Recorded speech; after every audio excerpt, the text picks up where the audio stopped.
Ladies and gentlemen, Zebra and Laura Rosenberg is on paternity leave. I'm sure you would have enjoyed this conversation. I want to introduce everybody. If you're not following them on Instagram, please do.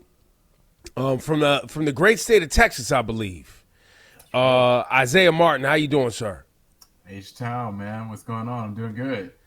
So Isaiah came up on my Instagram a few months ago. You're running for office in Texas. That's right. And what are you running for? Yeah, the U.S. House.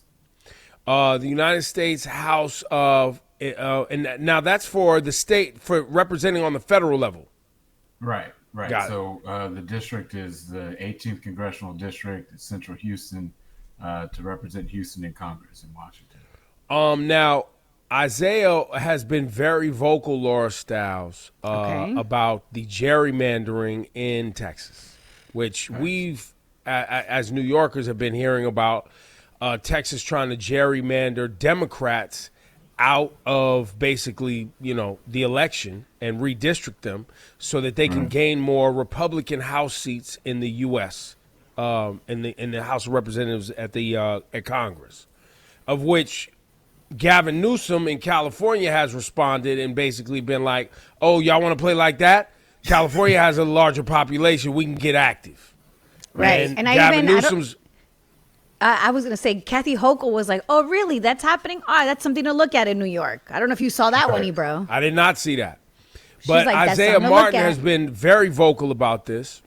Yeah. But I want to start with just the other day, you were in front of I believe, the House in the state of Texas Right. at a meeting, and you were very vocal about the racism and the corruption going on with politicians in Texas, of which you were then removed and arrested. And then I saw they kept you in jail for a couple of days. Yeah, 30 hours. So tell us more about what you were talking to Texas politicians about. Well, so I went up there because they were having a hearing, right? And at the end of the day, it was all a show because these Republicans, they're so stupid. They already know exactly what they're going to do. And so I went up there to go and testify on behalf of the 18th Congressional District. And, when I got there, I saw so many of these Republicans that were sitting on this panel, and they weren't listening to the people that were there.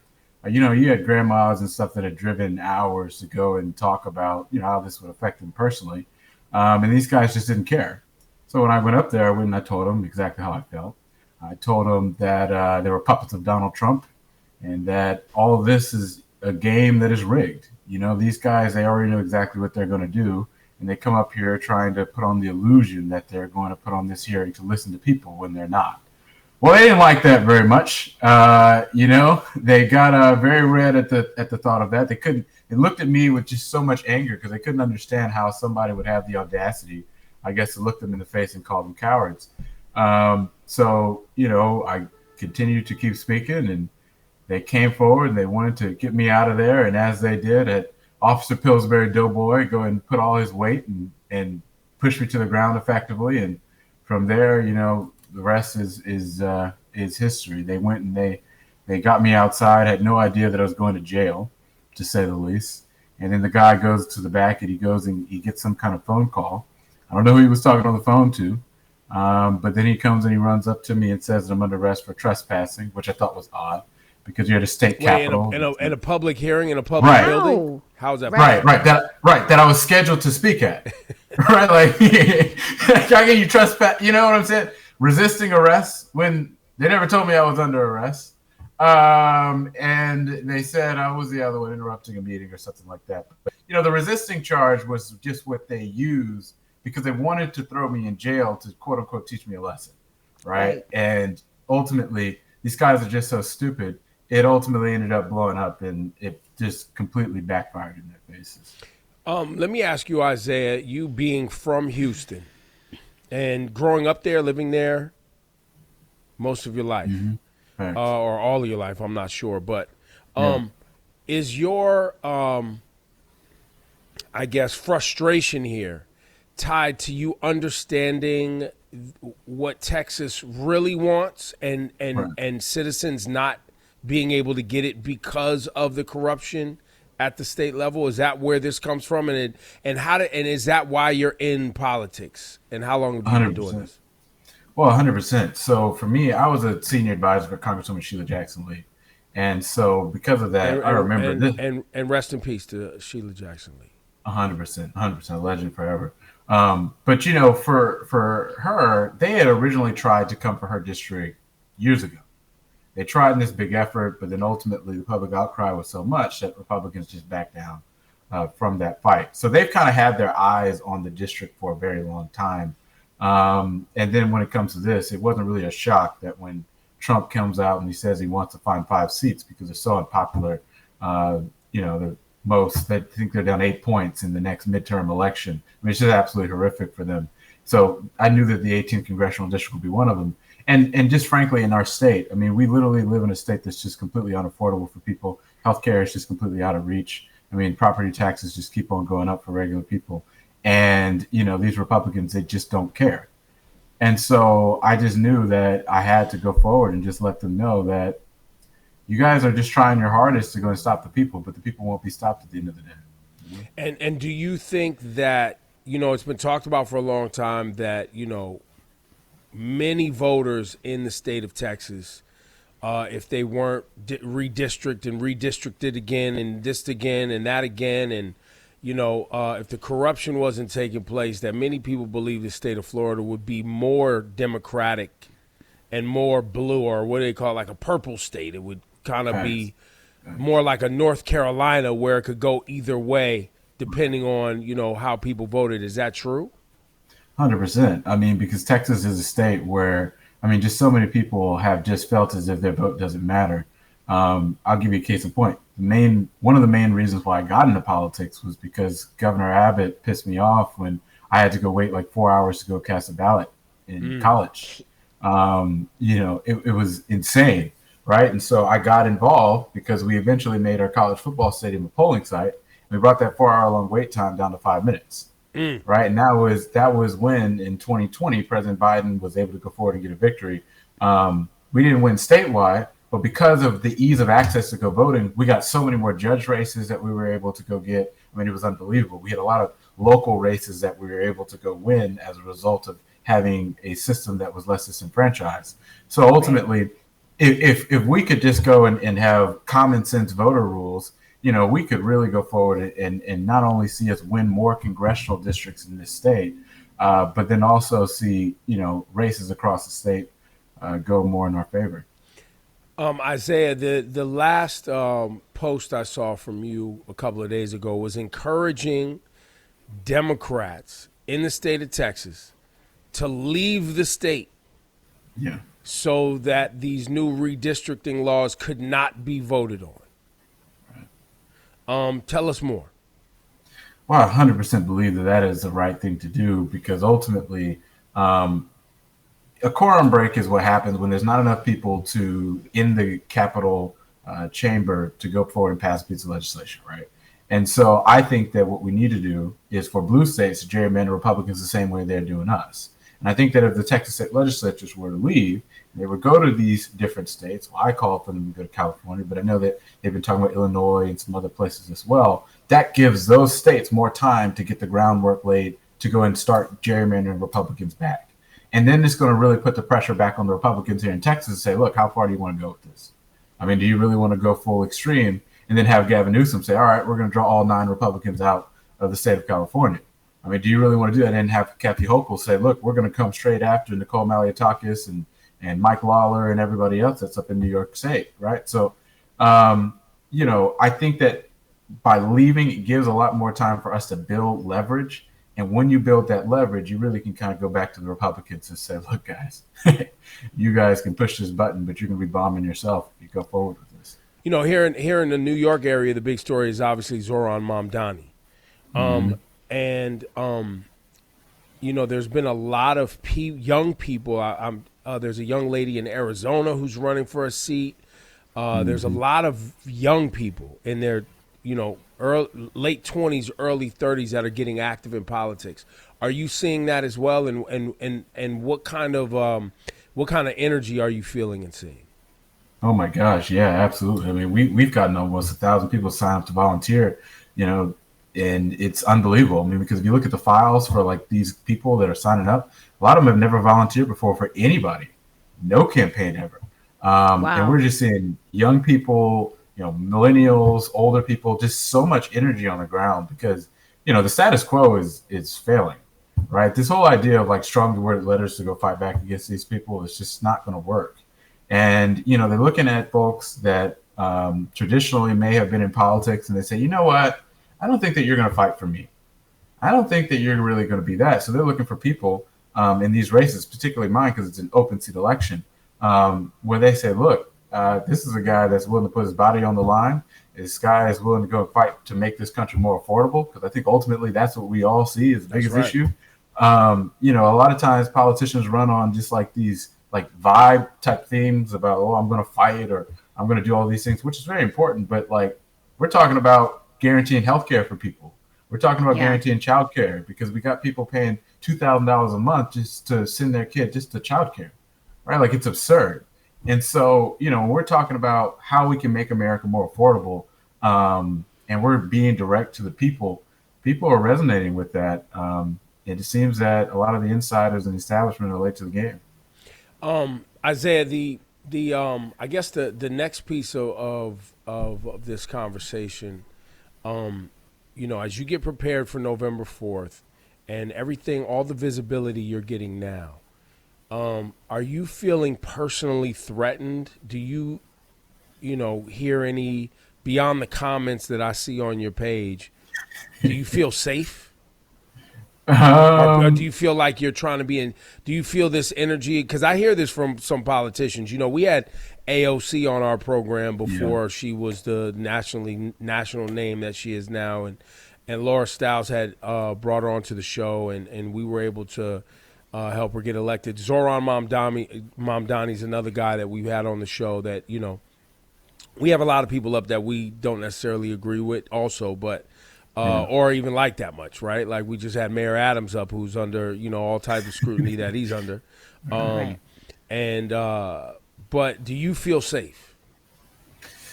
Yeah, I mean, I will say that like the threats against me have like skyrocketed ever since this thing. So it is definitely something that I've been making adjustments to, because I used to, I guess, walk around with, I guess, little to no thought about those type of things.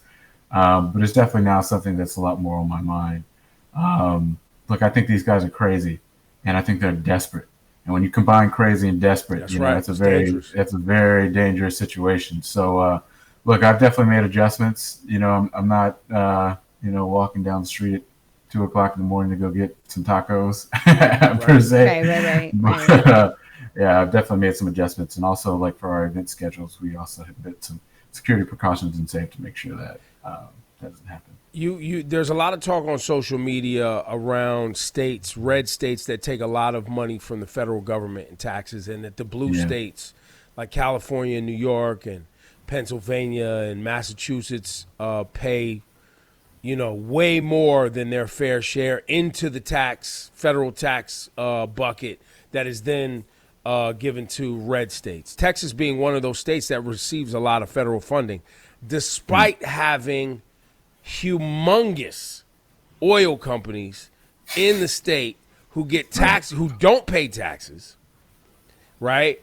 And then, like you brought up a second ago, there's not funding for daycare for people, housing's unaffordable, all of these other things. Is this also a part of the conversation for voters where you have major corporations in the state of Texas taking advantage of the system, giving kickbacks to politicians, not having to pay taxes, and then there's, and I'm using air quotes here, less money to go and subsidize and help people living in Texas? 100%. I mean, you see it at the federal level. I mean, you got these big, massive corporations, coming to Texas, and they're paying basically little to nothing in federal taxes, and then the state of Texas gives them all kind of abatements to where they basically get away with paying nothing here in the statewide level, right? And so ultimately, it's a big issue. I think that we got to be talking about how we're going to make these guys pay their fair share. We got to be talking about raising the corporate tax rate. We're going to be talking about looking at how they make their money, particularly, and applying taxes specifically to that. But yeah, it's a big issue. Like, I think it makes no sense, right? Like, I just read something in the news. Trump apparently is now spending $1 billion on this like Qatari plane. Oh yeah, absolutely. He claimed that it was going to be free, right? And so now he's spending $1 billion for our money, but we got vets sleeping on the street, and we got like kids. And by the way, this is $1 billion for a plane separate from the two other planes, right? Air Force Ones that they already ordered. Right. So this is a new $1 billion. Right. Like we literally already have 2 planes in the works, multi-billion-dollar planes, and he's now spending $1 billion for another one because, and the reason, they're not gold enough. Like that's absurd. Well, that's no, absurd. and by the way, if we're having real talk, he's stealing. It's stealing because remember when the plane's done, by the time this Qatari plane that was free, air quote, given to him will be done, he'll only have a year left in office, Laura Stiles. I know. So he'll fly it around for a year and then it's his. So he's basically stealing taxpayer dollars. Yeah. For this that's why what I call for something called the FAFO Act, which is basically going to allow us to seize gifts from foreign nations to give into these former presidents. Because I want to take that plane and sell it, actually. I love that. And then use those proceeds actually to create a grant program for kids to go on field trips. Because, in my congressional district, the Houston Independent School District, they have not been able to go on field trips because we have a big budget problem. And it's been the same thing for other school districts across the nation. So I want to use the money from selling that plane to take kids on field trips because I believe that when kids can go out and see, whole new different environments and stuff like that, it can really do a lot for them. Isaiah Martin, man, it's been a pleasure to meet you. Keep doing the work. And we need you. Yeah, no, people need you. How's the polling going for you in Houston? How's the energy around your campaign? You feel like you're in the lead? You feel like you have momentum? Man, we're feeling good, man. I'm telling you, we've had so much surge in these last few days. It's unbelievable. I mean, it's like literally a skyrocket. So if folks want to find our campaign and continue to help out, support us, chip in, you can go to isaiahmartin.org, ISAIAHMARTIN.org. You can find us there, chip in, volunteer. Everything's there. And before we let you go, what is your primary platform that you think, obviously, outside of the corruption that you're calling out and speaking direct to these politicians, I want to give you an opportunity to explain to people who might be watching this in your area or even in Texas, or maybe they have family members they want to share this with in Texas. What is your primary agenda? That's first question. Second question, what are the hardest things on your agenda that you think you will, need to get done? What would be the toughest things to get done? Absolutely. So it's Make America More Affordable, MAMA like your mama is my main agenda per se. That's guaranteeing health care for everybody in this country, guaranteeing child care, wiping out medical debt, because I firmly believe if we can give $4.5 trillion in tax cuts to the richest people in America, we certainly can afford to wipe out medical debt. I want to build millions of homes across America so we can lower the cost of rent for people. I want Social Security to go further and give more dollars in people's pockets. We're going to pay for that by making sure the wealthiest corporations in America and the wealthiest people that make over $1 billion a year pay their fair share in taxes. And I believe that we can use dollars to invest in people rather than always using every dollar that we've got to ship off to the richest people in America. We will see this country reach a new decade of American greatness. In terms of the thing that I think would be the most difficult, I'm a big believer we got to get money out of politics. I think that it is the bedrock of corruption. We have the most corrupt political system in the Western world. That's the Citizens United, right? Getting that turned around. That's right. It is complete legalized thuggery. And personally, what I believe, I want to see a cap on a spending limit on political campaigns. I don't think that we should be spending millions and millions and billions of dollars on these campaigns. We've got to put spending limits. But I'll tell you what, in Canada, they had a whole election for prime minister and all their members of parliament for literally just $30 million. Like in America, that's one fundraiser for a presidential candidate. Like it makes no sense. Right. We got to put spending limits. We got to ban all outside money that you see. I mean, I think that we get money out of politics, we can really go forward and get elections that are going to be more accountable to the people. There it is. Isaiah Martin, it's been a pleasure to meet you, bro. Good luck. Great to meet you. Thank you. We'd be voting for Likewise. you, but we are way over here. So I love it. Thank y'all. good luck. Take I care. care. appreciate it. Thank you.